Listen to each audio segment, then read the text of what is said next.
في مثل هذا اليوم 14 من فبراير كان يجتمع الرومان لتقديم القرابين إلى آلهتهم المزعومة، فهو يوم عيدهم الوثني.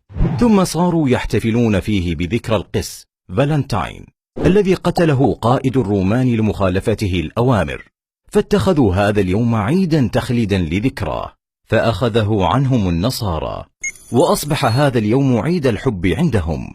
وإن تعجب فعجب أمر بعض المسلمين الذين يتشبهون بهم ويشاركونهم في هذا الاحتفال، متناسين قول رسول الله صلى الله عليه وسلم: من تشبه بقوم فهو منهم.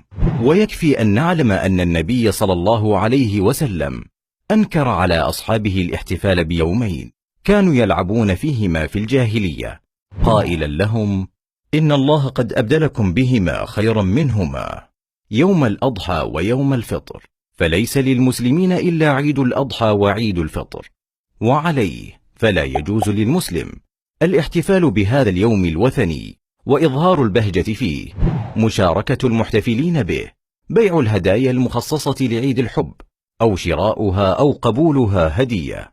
ولنتذكر دوما أن الإسلام أعلى من شأن الحب الحلال، فقد أفصح نبينا صلى الله عليه وسلم عن حبه لزوجه عائشة أم المؤمنين رضي الله عنها، وأخبر أنه رزق حب زوجه خديجة أم المؤمنين رضي الله عنها.